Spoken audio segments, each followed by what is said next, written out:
बिहार की राजनीति की जब भी हम बात करते हैं तो अक्सर जाति समीकरण, विकास के वादों पर बात रुक जाती है, लेकिन हमारे पास कुछ ऐसी विरासतें भी हैं जिनकी शिक्षा, उनकी संस्कृति, उस पर बात करने के लिए आज हमारे साथ हैं तेजकर झा जी। सर, बहुत बहुत स्वागत है आपका। बहुत धन्यवाद। आज इस मंच पर आपने मुझे बुलाया और जो जानकारी हम लोग शेयर करेंगे वो आपके समक्ष होगी। सर, आपकी एक नई किताब आ रही है, राज दरभंगा। इसमें आप धर्म की, संस्कृति की और उस पर सब कुछ बात करेंगे। आप बताइए ये किताब है क्या और इसमें आपने मूलतः क्या कवर किया है? दरभंगा राज पे वैसे तो बहुत सारी किताबें लिखी गई हैं और 20वीं शताब्दी के पूर्वार्ध से ही लिखी जा रही है। बहुत एमिनेंट हिस्टोरियंस ने काम किया है, लेकिन अंग्रेजी के माध्यम से किया है और उस समय तक बहुत सारे डॉक्यूमेंट्स लाइट में नहीं थे। मैंने पिछले 20 साल में काम किया तो कुमार कपिलेश्वर जी की मंशा थी कि आम जनता के बीच जो एक भ्रांति फैली हुई है कि रजवाड़े शोषक हुआ करते थे, तो इसको दूर करने के लिए हिंदी में एक किताब पूरी तरह से दस्तावेजों के आधार पर ही लिख के आनी चाहिए। तो वो मैंने काम इसमें किया है कि राज दरभंगा का धर्म संरक्षण से लेकर के लोक कल्याण, सोशल वेलफेयर तक क्या काम उन्होंने किया, इस वंश ने किया, इसको जनता के समक्ष लाऊं, उनको दिखाऊं। इसमें धर्म पे भी काम है, प्राचीन ग्रंथों के संरक्षण पे भी काम है, बड़े उद्योगों की स्थापना की भी बात आती है, न्याय के लिए भी बात आती है और फिर सामाजिक लेवल पर जिसको कहें आप रिफॉर्मेशन मूवमेंट्स, वो भी आती है।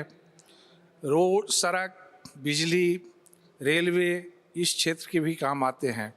तो इन सबों को मैंने लेकर के सामने रखा है और फिर दिखाया है कि 1860 के बाद दरभंगा राज नेशनल लेवल पर कैसे राष्ट्रभक्ति और देश की आज़ादी के लिए भी सहयोगी हुआ।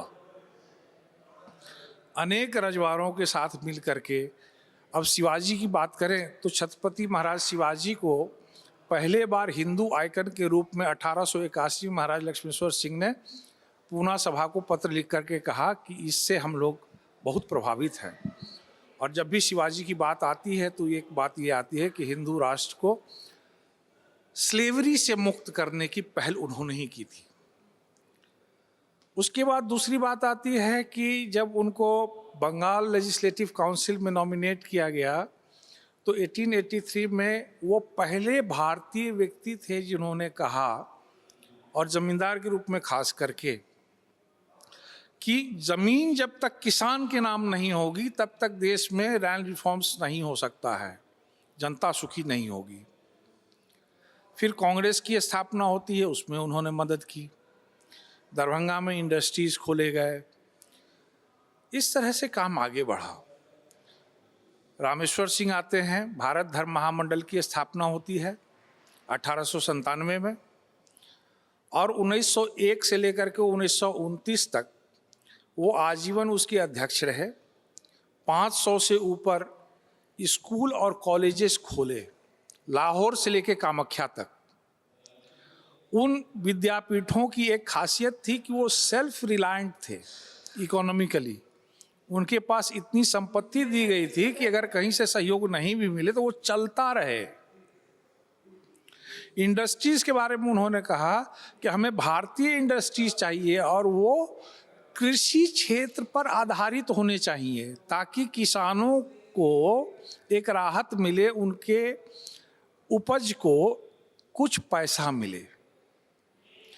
दूसरी बात उन्होंने कहा कि कोऑपरेटिव बैंक्स आने चाहिए जो कम ब्याज पर किसानों को, व्यवसायियों को पैसा दे, उनको पैसे के लेन देन करने वाले जो व्यापारी होते थे उनसे मुक्त करे। इसके लिए उन्होंने किया भी। दरभंगा में 3-4 कोऑपरेटिव बैंक्स खुले। बैंक ऑफ बंगाल में उनकी पार्टनरशिप थी, वो उसके संरक्षक थे। तो वो कहते रहे कि भारत में बैंक, हमें पीपुल्स बैंक चाहिए जो गांव में लोग हैं वो पैसा कुछ इकट्ठा करते हैं, कुछ धन इकट्ठा करते हैं, बाढ़ में बह जाती है, चोर चोरी करके ले जाता है। बैंक होगा तो वहाँ वो सेव करेंगे उस पैसे को, और उस पैसे को उपयोग करके नए उद्योग खड़े किए जा सकते हैं। और ये 100 साल के बाद मोदी जी ने उसको लागू किया। तो देखिए, दे वर थिंकिंग 100 years ahead। इसी तरह से धर्म के मामले में भी उन्होंने काम किया।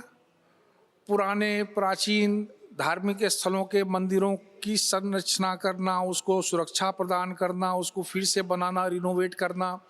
जो पुराने धार्मिक ग्रंथ थे उनको प्रोक्योर करना, जगह जगह से लाना, संपादन करवाना, ट्रांसलेट करवाना, छपवाना, लोगों के बीच ले जाना। अब किसी हिस्टोरियन ने नहीं कहा कि भारत में उनके द्वारा 1909 और 1911 में 2 बार धर्म संसद, पार्लियामेंट्स ऑफ रिलीजियंस आयोजित किए गए, मथुरा में और इलाहाबाद में। इस पर कहाँ बात होती है? लोग उनके व्यक्तिगत तांत्रिक जो उनका अपना आचरण था उस पे कटाक्ष करते हैं। बात अगर ऐसी होती तो जब बिहार का निर्माण होता है 1912 में, तो एग्जीक्यूटिव काउंसिल में 3 मेंबर थे। एक गवर्नर था, एक अंग्रेज ऑफिसर था और तीसरा भारतीय को होना था। तो एक पटना का मुसलमान जहीरुद्दीन वायसराय को चिट्ठी लिखता है कि हम मुसलमानों का मात्र रामेश्वर सिंह पर भरोसा है। हालांकि वो कट्टर हिंदू हैं लेकिन धर्म प्रिय हैं, न्याय प्रिय हैं, तो उनको इसमें लाया जाए। और 12 साल 1922 तक वो उसके रहे मेंबर, और उसमें पीएमसीएच का निर्माण, हाई कोर्ट का निर्माण, पटना की जल संसाधन का पूरा प्रणाली उन्होंने बैठाया। कितना काम किया उस व्यक्ति ने। गांधी को 1896 में साउथ अफ्रीका में दरभंगा राज मदद करती है, गांधी की चिट्ठियां हैं। अब एक चीज मैं कहता हूं जो किसी हिस्टोरियंस ने नहीं कहा आज तक।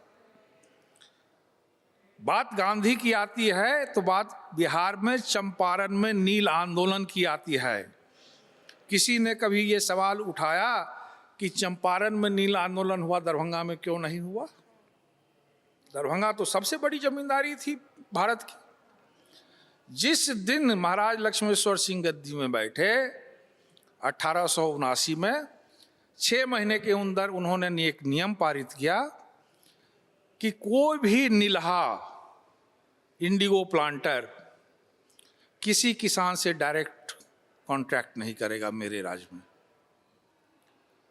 तो किसान उसके चंगुल से हट गया और किसान को उन्होंने उसका रिप्लेसमेंट दिया कॉटन।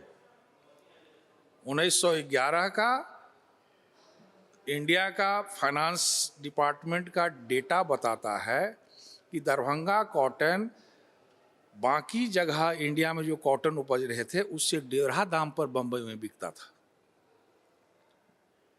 जूट के कारखाने लगाए गए, चीनी मिल्स लगाए गए, सारे किसान बेनिफिटेड थे। 62 तक चलते रहे, 72 तक चलते रहे ये कारखाने। उसके बाद क्या हुआ? दरभंगा एविएशन 1946 में आता है। फ्रेट एविएशन था, पूरे नॉर्थ ईस्ट को फ्रेट प्लेन्स जाते थे।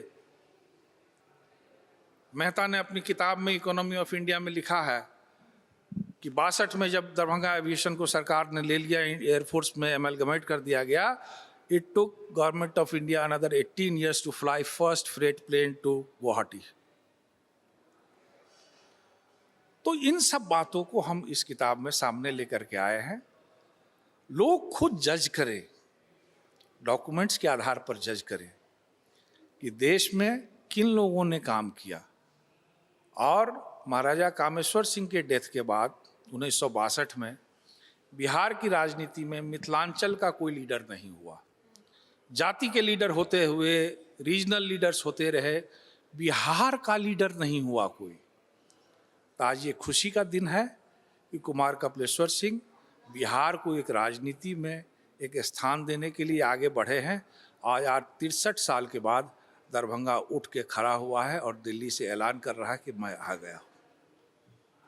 सर, आपकी क्राइसिस ऑफ सक्सेशन से ये किताब कितनी अलग है? क्राइसिस ऑफ सक्सेशन में मैंने एक एनालिसिस किया है कि इंडिया का third richest state with in a decade कैसे ख़त्म हो गया महाराजा के डेथ के बाद, किन किन लोगों का उसमें कंट्रीब्यूशन था। मैंने उन सारे लोगों को उसमें एक्सपोज किया है।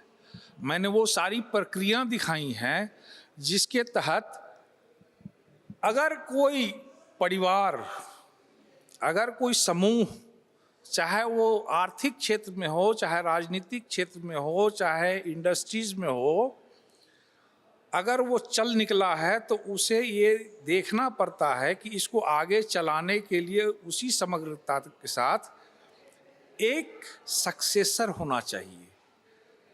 उस सक्सेसर में कुछ क्वालिटीज़ होनी चाहिए। अगर सक्सेशन को नर्चर नहीं किया जाएगा तो पूरी की पूरी स्टेट, वो एम्पायर, वो इंडस्ट्री क्रम्बल कर जाएगी। तो इस किताब के माध्यम से मैंने दिखाया है कि it was a paradigm shift where a state began to be seen as mere property, and hence there was no decided disciple who could be a good successor to this state, and it crumbled. इसका प्रभाव क्या हुआ कि बिहार का इम्पोवरिशमेंट हुआ। आज 1962 का आप बिहार गजेटियर उठा लीजिए, उसमें लिस्टेड इंडस्ट्रीज देख लीजिए, और आज आप बिहार का सर्वे कीजिए तो पता लगेगा कि नॉर्थ बिहार में तो एक भी इंडस्ट्री नहीं है। एक ऐसी इंडस्ट्री नहीं है जो स्टॉक एक्सचेंज पर लिस्टेड हो। एक ऐसी इंडस्ट्री नहीं है जो 10,000 लोगों को नौकरी दे रही हो। हमारा एक अखबार नहीं है। इंडियन नेशन आर्यावर्त जो राज दरभंगा का अखबार था, उसके बंद हो जाने के बाद बिहार का अखबार नहीं है तो बिहार का बात कौन उठाएगा? क्या नेशनल लेवल के मीडिया बिहार की बात उठाएंगे? नहीं उठाएंगे। वो उनके इंटरेस्ट एरिया में नहीं आता है। Crisis of succession is about that. एक मेरी किताब दरभंगा क्रॉनिकल्स भी आई, उसके माध्यम से भी मैंने दरभंगा का कांग्रेस के साथ, दरभंगा का गांधी के साथ, और फिर जिसको कहते हैं कंटेम्प्रेरी पॉलिटिक्स, जब से वोटिंग पॉलिटिक्स शुरू हुआ है 1930 से, डिस्ट्रिक्ट बोर्ड इलेक्शन से लेकर के 90s तक, यहाँ के पॉलिटिशियंस के क्या चाल चरित्र रहे हैं राज्य के डेवलपमेंट में, उस पे वो किताब है। सर, आपने इसमें 3 राजाओं का जिक्र किया है, लक्ष्मणेश्वर, रामेश्वर और कामेश्वर सिंह की। तो आपको क्या लगता है, क्योंकि लक्ष्मीश्वर और रामेश्वर सिंह दोनों के बारे में कहा जाता है कि दोनों अपने भाई थे लेकिन बहुत उलट थे, तो इसके बारे में आप क्या कहते हैं? क्योंकि कई क्रिटिक वाइज रामेश्वर सिंह को काफ़ी ज़्यादा कहा जाता है कि वैसे तो वो नंगे पाँव चलते थे लेकिन घर में देखो तो विदेशी जूते पहनते थे। कई लोग ये भी कहते हैं कि विस्की कंज्यूम करते थे। तो बहुत अलग अलग तरह की विचारधाराएं आती हैं, उनके बारे में अलग अलग तरह की बातें आती हैं। तो आपकी किताब में ऐसा क्या है, या आप इस बारे में क्या सोचते हैं दस्तावेजों के हिसाब से? आप जो लक्ष्मेश्वर सिंह और रामेश्वर सिंह का एजुकेशन जो होता है कॉलोनियल पीरियड में होती है, और वो ब्रिटिश सरकार के द्वारा अपॉइंटेड एजुकेटर्स के संरक्षण में होता है। दोनों का एजुकेशन बराबर था। बहुत ही अंग्रेजी के माध्यम से मॉडर्न एजुकेशन उन्होंने ग्रहण किया था, और ट्रेडिशनल संस्कृत एजुकेशन भी ग्रहण किया था। लक्ष्मेश्वर सिंह जब तक राजा रहे, देखिए वो 40 साल की उम्र में चले गए, उसमें तकरीबन 10 साल बीमार ही रहे। उसमें उनका पूना आना जाना ज़्यादा रहा। दोनों भाइयों में बहुत ही समन्वय था, लेकिन रामेश्वर सिंह में एक अलग खूबी थी कि ये तांत्रिक थे, वो तांत्रिक नहीं थे। लेकिन तंत्र साधक होते हुए भी सर जॉन वुडरॉफ ने अपनी किताब में लिखा है। सर जॉन वुडरॉफ तंत्र पे लिखने वाले अंग्रेजी के माध्यम से पहले राइटर रहे हैं। और रामेश्वर सिंह ने प्राइवेट लाइफ को बिल्कुल ही पब्लिक लाइफ से अलग रखा। शराब को कभी छूते नहीं थे। ये सब बातें क्या होती हैं, किसी व्यक्ति के जब सच्ची बातें जो दस्तावेज के आधार पे होता है वो अगर नहीं आई है लाइट में, तो कई सारी कहानियां बन जाती हैं। राजा थे, शराब पीते होंगे, घोड़ा पे चढ़ के दौड़ते होंगे। जो आदमी जो कह रहा है वही कर भी रहा है, तो फिर उसके चाल और चरित्र पर अविश्वास कैसा?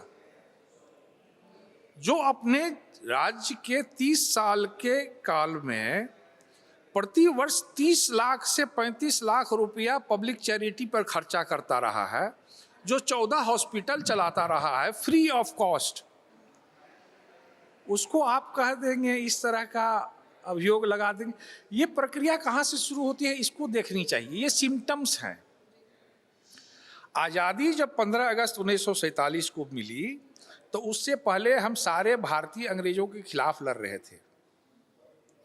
अब 15 अगस्त होता है, अंग्रेज तो चले गए, the enemy is gone, now there is democracy, you have to fight the elections, and when you fight there has to be another notional enemy. Now British are gone, तो नोशनल एनिमी कौन है? तो create किया गया, जो ruling chiefs हैं, जमींदार हैं, उनको नोशनल एनिमी के रूप में पेंट किया गया। उनके दस्तावेजों को, उनके आर्काइव्स को दबा दिया गया और नई कहानियां गढ़ी गई।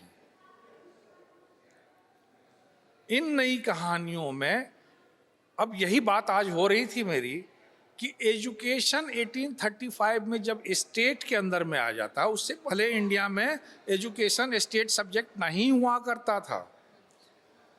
तो उन लोगों ने रियलाइज किया कि एजुकेशन एक ऐसा माध्यम है जिससे पूरी की पूरी समाज को इंडोक्ट्रिनेट की जा सकती है।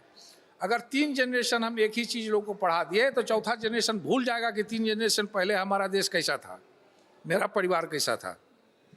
बात वहाँ आ जाती है।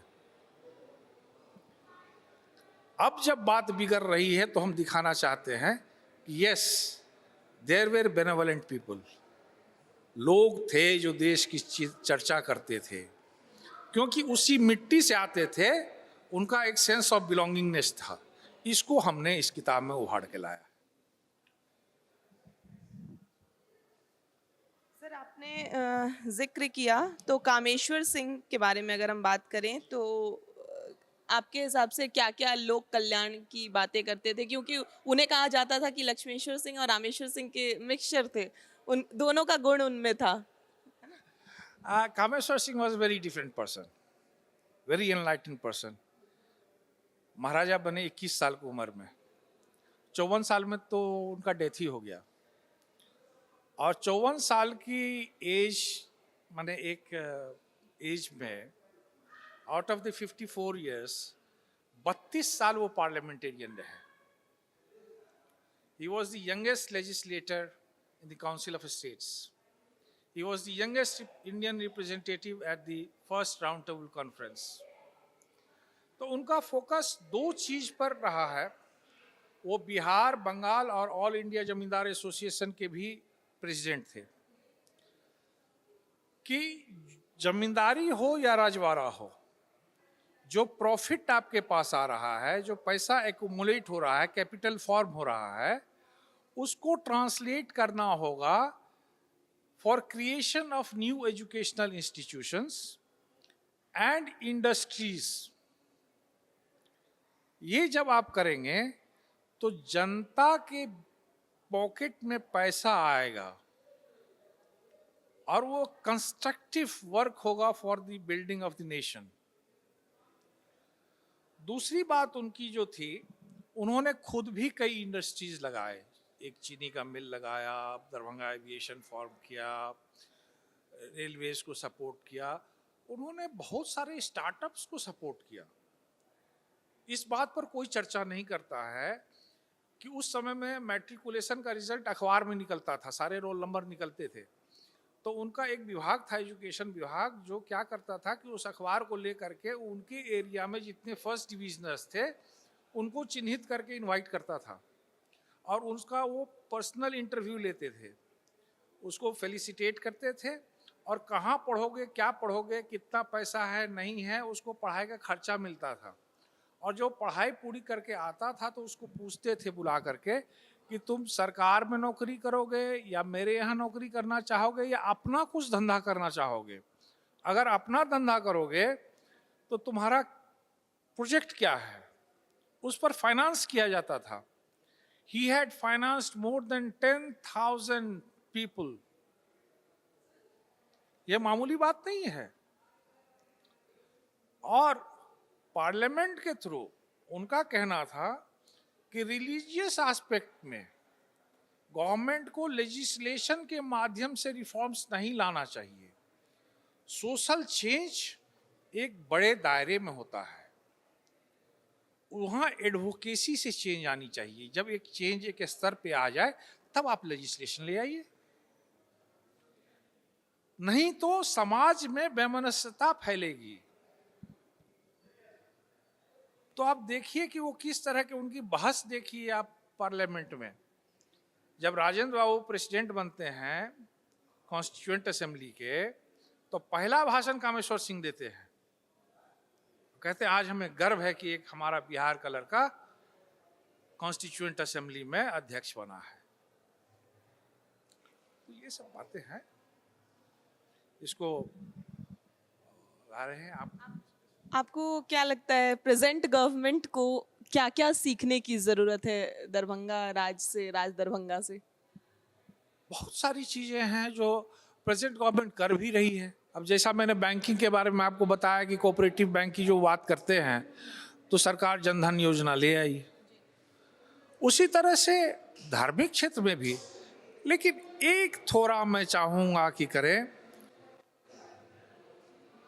ईस्टर्न इंडिया का जो रिलीजियस फर्वर रहा है, वेस्टर्न इंडिया का रिलीजियस फर्वर अलग रहा है। कहीं लोग वैष्णव हो सकते हैं, कहीं शाक्त हो सकते हैं, कहीं शैव हो सकते हैं। तो इसको हार्ड लाइन ना बनावे, एक्सेप्टेंस रहने दे। ये रेट्रिक ना चले समाज में अब कि हिंदू कौन। क्या शारदीय नवरात्रि में मिथिला में 9 दिन मांस मछली खाने वाले हिंदू नहीं है? हम तो यहाँ कहते हैं कि हिंदू कौन है? जो पूजा करता है वो भी हिंदू है, जो नहीं करता है वो भी हिंदू है, जो तांत्रिक है वो भी हिंदू है, जो सीधा सपाट जप करके रह जाता है वो भी हिंदू, जो मंदिर जाता है वो भी हिंदू है, जो नहीं जाता है वो भी हिंदू है, जो अघोरी है वो भी हिंदू है, जो घोर नास्तिक है वो भी हिंदू है। तो हमें समावेशी होना चाहिए। हमें मानवीय गुण जो उन लोगों ने दिखाया रास्ता, वो देखना चाहिए। नहीं तो गांधी कभी ये नहीं कहते कि महाराज दरभंगा अच्छे व्यक्ति हैं, मेरे पुत्रवत हैं, इनके पिता मेरे भाई समान थे। अगर ऐसा होता तो दरभंगा कहाँ बिहार में और स्वामी भवानी दयाल कहाँ साउथ अफ्रीका में भारतीयों के लिए आंदोलन कर रहा 1946 में, उसको फाइनेंस नहीं किया जाता। एक तरफ नेहरू के भी साथ खड़े हैं तो दूसरे तरफ सुभाष चंद्र बोस का पूरा परिवार 1946 में दरभंगा वास कर रहा है। तो हम तो उस क्षेत्र के आदमी हैं, इस संस्कृति के आदमी हैं, इसको देश अपनाए, देखे, समझे, यही चाहेंगे। कांग्रेस पहले विचारधारा कांग्रेस से मिलती जुलती थी वहाँ के लोगों की, और उसके बाद नहीं, हाँ। एक चीज आप नहीं, कांग्रेस पार्टी से नहीं, कांग्रेस पार्टी से नहीं, उस वक्त जो प्रेजेंट मैं ये हाँ। कह रहा हूं कि ये एक बड़ी भयानक तब्दीली आई है कि आज लोग ये सोच नहीं पाते हैं कि आजादी से पहले पार्टीज के बीच में रेड लाइंस नहीं हुआ करते थे। कांग्रेस में रह करके भी आप हिंदू महासभा के मेंबर हो सकते थे। तो लोग आजादी के लिए लड़ रहे थे, सब अपने तरीके से लड़ रहे थे। कोई बंदूक चला रहा था तो कोई झंडा उठा रहा था, कोई उस झंडा उठाने वाले, बंदूक उठाने वाले को फाइनेंस कर रहा था। तो जो फाइनेंस कर रहा था, क्या वो आजादी के लिए नहीं लड़ रहा था? वो भी तो लड़ रहा था। आंदोलन चलाने के लिए धन की भी आवश्यकता होती है, बल की भी आवश्यकता होती है, विद्या की भी आवश्यकता होती है। आप पढ़े तभी तो नेशनलिज्म आपको समझ में आया। ये कौन हमें गुलाम बना रहा है तभी तो समझ में आया, तभी तो आप उसमें फर्क कर पाए, तभी तो अपने अधिकारों के लिए आप खड़ा हो पाए। तो शिक्षा, धन, इन सब की आवश्यकता होती है और सब अपने अपने तरीके से दे रहे थे, कर रहे थे। देश इसी से आगे बढ़ा है। सर बहुत बहुत धन्यवाद आपका, आप हमसे बातचीत किए। ये थे हमारे साथ तेजकर झा जी। इनकी किताब आई है राज दरभंगा। आप सभी से अनुरोध है कि इसको देखें, पढ़ें और राज दरभंगा के बारे में ज़रूर जानें। ये पूरी बातचीत आपको कैसी लगी हमें कमेंट करके ज़रूर बताएं और बिहार की तमाम खबरों के लिए आप हमारे साथ बने रहें और देखते रहें TV9 बिहार झारखंड।